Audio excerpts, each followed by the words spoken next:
Remember the time when people used to say things like, "stone the crows" or "don't get your knickers in a twist"? These old-fashioned British sayings were once part of everyday speech, but now they've almost vanished. Some came from working men's clubs, some from wartime slang, and others from cheeky seaside humour. In this video, we're diving into 15 forgotten phrases that nobody really uses anymore. If you enjoy learning about quirky bits of history like this, don't forget to hit like and subscribe. Now let's get started. This colourful saying was once a familiar exclamation across Britain, usually voiced when someone was startled, amazed, or caught off guard. Its exact origins are hazy, though most scholars link it to rural dialects of the 19th and early 20th centuries. The phrase may have developed as a toned-down alternative to blasphemous oaths like "God stone the crows," which would have been considered offensive in polite company. Crows, long associated with bad omens and nuisance in farming communities, added to the drama of the phrase. It was often uttered by working-class people, especially in the countryside, where spotting crows was part of daily life. By the mid-20th century, "stone the crows" had become a common feature in comic strips, radio comedies, and working men's clubs, used to inject humour and mock astonishment. Today it feels thoroughly old-fashioned, replaced by simpler reactions like "wow" or "no way," but in its time it gave everyday surprises a bit of rustic poetry. "On your bike" is a quintessential piece of British slang that gained wide popularity in the mid to late 20th century, particularly among the working class. At its core, it was a brusque way of telling someone to shove off, often in the heat of an argument. The phrase likely came into common usage after Conservative politician Norman Tebbett's infamous 1981 remark about his father finding work by getting on his bike, encouraging the unemployed to be more mobile. Working-class men and youths quickly adapted it as a retort, stripping it of political context and turning it into a street-level dismissal. You'd hear it shouted on building sites, in pubs after last orders, or between rival football fans, usually carrying a sneer or smirk. Unlike the American "hit the road," which could be literal or friendly, "on your bike" was almost always confrontational. It lingered into the 1990s but gradually faded, replaced by sharper insults, or just the universal "get lost." "Know your onions" is one of those quirky phrases whose charm lies in its peculiar imagery. It first appeared in British slang around the 1920s and is often attributed to C.T. Onions, a lexicographer at the Oxford English Dictionary. Though there's no firm evidence linking it directly to him, instead the phrase likely evolved simply as playful alliteration, using onions as a stand-in for facts or details. To say someone knows their onions meant they were competent, skilled, or thoroughly informed about their trade. You'd most often hear it in workplaces, mechanics talking about engines, tailors discussing cloth, or clerks sorting out accounts. It was slightly cheeky but respectful, marking someone out as competent without being pompous. Its heyday stretched through the mid-20th century, especially in working class and middle class circles. Over time, it fell out of fashion, replaced by plainer compliments like "he knows his stuff." Still, the phrase carries a flavour of old Britain when wit coloured everyday language. Though still occasionally heard today, "you're a sight for sore eyes" once carried a more formal and literal ring. The phrase dates back to the 18th century, first appearing in Jonathan Swift's A Complete Collection of Genteel and Ingenious Conversation, 1738, where it was used sincerely to express relief or joy at seeing someone again. It originally meant that seeing a friendly face was a genuine comfort, almost a healing balm for sore or weary eyes. Throughout the Victorian and Edwardian eras, it became a polite, often affectionate way of greeting someone after a long absence.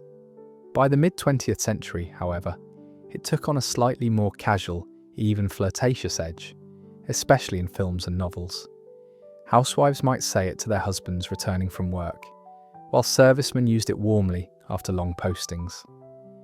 Though the phrase hasn't vanished entirely, its old-fashioned cadence makes it rare today, overtaken by simpler greetings like "great to see you" or "you look amazing." This phrase is one of those that has aged awkwardly due to changes in slang. In its original British usage, pecker referred to one's chin, head or spirit, not the modern slang term. Thus, "keep your pecker up" was encouragement to remain brave, optimistic or cheerful in difficult circumstances. Its roots trace back to the 19th century, when it was widely used in industrial towns and among soldiers. Factory foremen might call it out to tired workers, while soldiers during both World Wars used it as a morale-boosting expression in letters and conversation. The cheerful bluntness made it popular across classes, though it was especially common in working-class communities, where resilience was a daily necessity. By the late 20th century, the phrase began to fade, as pecker shifted to mean something entirely different in both British and American slang. Though rarely used now, it stands as a reminder of a time when even encouragement came with a colourful turn of phrase. This cheeky expression, still dimly remembered today, was once a staple of light-hearted British banter. It likely emerged in the mid-20th century, when knickers, women's underwear, became a humorous shorthand for flustered emotions. To tell someone, "don't get your knickers in a twist," meant they were overreacting, panicking, or fussing about something trivial. It was rarely cruel, more often playful, tossed into conversations between friends, colleagues, or even parents and children. Comedians in the 1960s and 70s loved it for its slightly risque tone, and it became part of the saucy but harmless humour of seaside postcards and sitcoms. While originally directed at women, by the 1970s it was said to anyone who seemed unnecessarily wound up. Its popularity began to fade after the 1990s, as slang shifted and newer expressions like "chill out" took over. Still, it remains a perfect example of British humour, a little bit cheeky, a little bit old-fashioned, and always disarming. Few sayings are as quintessentially British as "Bob's your uncle," a phrase used to conclude instructions with a flourish, meaning "and there you have it," or "it's that simple." Its origin is thought to trace back to the late 19th century, when Prime Minister Robert "Bob" Cecil appointed his nephew Arthur Balfour to a high-ranking political role. The act of nepotism became a running joke, with "Bob's your uncle" implying guaranteed success through easy means. By the 20th century, the phrase had lost its political sting and become common parlance across Britain.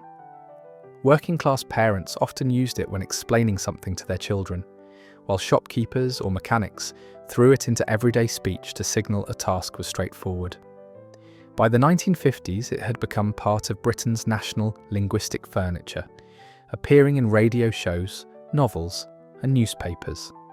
Today it lingers mostly in nostalgia, its playful cadence replaced by the international "done and dusted" or "easy as that." This genteel euphemism for going to the toilet has roots in early 20th century Britain, when public conveniences required a penny coin for entry. The practice became widespread after the Great Exhibition of 1851, where visitors paid a penny to use the state-of-the-art facilities. From then on, spending a penny became shorthand for relieving oneself, and by the mid-20th century, it was a polite and discreet way to excuse oneself in company. Middle-class women in particular were most associated with the phrase, using it at tea parties or social visits as a delicate alternative to blunt expressions. Men used it too, but it carried a particularly feminine aura of restraint and modesty. While the phrase was never vulgar, it was cheeky enough to become a staple of British comedy, appearing in music hall sketches and sitcoms. With the end of coin-operated loos, the expression faded from everyday use, replaced by plainer language. Still, it evokes a bygone Britain of pocket change and polite manners. This sharp, slightly scandalous phrase came from the north of England and became popular during the mid-20th century. It describes someone who presents a glamorous or flashy exterior, but lacks substance, sophistication, or class beneath the surface. It was most often used by women to criticize other women, particularly in working-class communities, though men adopted it too. In the 1960s and 70s, it became a common phrase in pubs, gossip, and even tabloids, used to dismiss people as showy but hollow.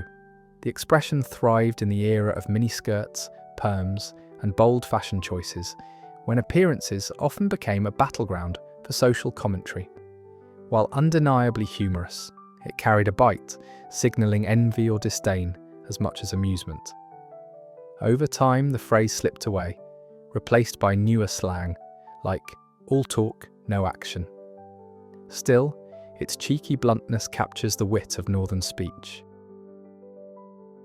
As daft as a brush is one of those charmingly odd similes that doesn't make much literal sense, yet once flourished in everyday British speech.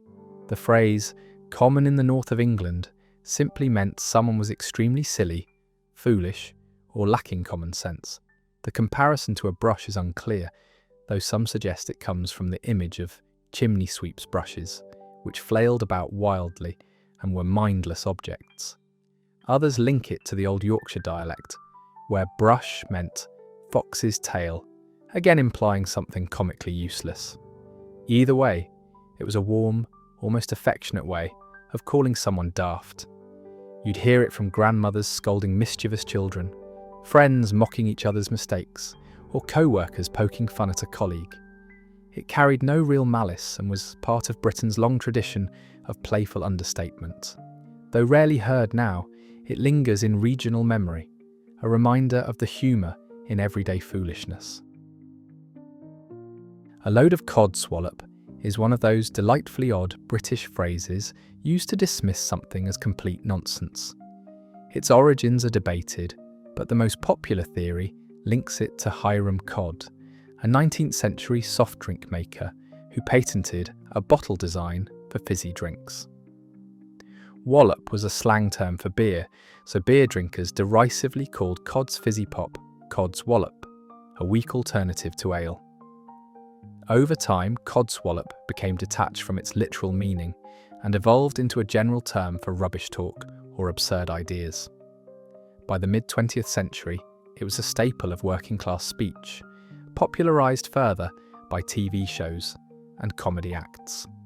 Parents would tell children their excuses were a load of codswallop, and friends would dismiss tall tales with the phrase. It carried a humorous edge, never too cruel, but firm enough to shut down exaggeration. Though less common today, it's remembered fondly as a uniquely British way to call something ridiculous without swearing. Go the full Monty became a household phrase in Britain long before the 1997 film of the same name gave it global recognition. The expression is believed to have originated after World War II, with some suggesting it referred to a full breakfast at Montague Burton's, a Leeds tailor famous for three-piece suits. Another theory ties it to soldiers demobilised after the war, who received a full Monty outfit from Burton's. By the 1960s and 70s, it was firmly embedded in British slang, meaning to do something completely without holding back. It wasn't confined to any one class, since football fans might use it to describe an all-out performance, while housewives applied it to spring cleaning. The phrase could describe anything from gambling everything to throwing a big celebration. Its playful versatility helped it thrive across generations. Though the film reinvented it for modern audiences, its earlier life shows how post-war Britain used humour and exaggeration to describe commitment and effort. This proverb-like saying goes back centuries, with examples appearing in print as early as the 18th century. It was a warning against presuming to instruct someone older and more experienced on something they already knew well. The imagery is odd. Sucking eggs refers to an old rural practice of piercing an egg and sucking out its contents without breaking the shell, a trick well known to thrifty older folk. To younger generations, it symbolised wisdom acquired through lived experience. By the Victorian period, the phrase had become widespread, a slightly sharp way of reminding someone not to patronise their elders. Parents and grandparents were its most common users, but it also turned up in workplaces where apprentices got too cocky. It was rarely said in jest, since it carried a real sting of reproach. By the late 20th century, it had fallen out of use, partly because the imagery no longer made sense. Still, it survives in dictionaries as a curious relic of folk wisdom. This once popular expression was a mainstay of cheeky British humour, especially in the first half of the 20th century. It served as a punchline or rejoinder whenever someone made an innocent comment that could be taken suggestively. For example, if someone remarked, "It's a bit stiff," another might quip, as the actress said to the bishop. Its exact origins are uncertain, though it gained traction in Edwardian and interwar Britain, where risque humour thrived in music halls and vaudeville. The joke played on the tension between respectability, that is, the bishop, and sexuality, the actress. It was especially beloved in working men's clubs, office banter, and the pages of saucy seaside postcards. By the 1970s, however, shifting cultural sensibilities and changing comedy styles pushed it into obscurity. What once drew hearty laughs now feels like a relic of Britain's bawdier, wink and nudge humour. This wonderfully absurd phrase was once a common British way of saying, "I don't believe you." The full version, "Pull the other one, it's got bells on," conjures an image of someone tugging on your leg, as in pulling your leg, and being told to try the other because it's even more ridiculous, complete with bells for comic exaggeration. It seems to have developed in the early to mid-20th century, blending the older idiom, "pull the other leg," with a dash of theatrical flair. You'd hear it in pubs, workplaces, or among friends, usually delivered with mock outrage or disbelief. It had a playful rather than hostile tone, making it a safe way to call out tall tales or obvious lies. Comedians and radio performers helped spread it, cementing it as a national phrase by the 1950s. Though it faded by the 1990s, its humour remains timeless, an elaborate, uniquely British way of saying, "Yeah, right." And that's it for today's trip down memory lane. Give it a like if you remembered some of these or if you learned something new, and don't forget to subscribe for more information and nostalgia. See you next time.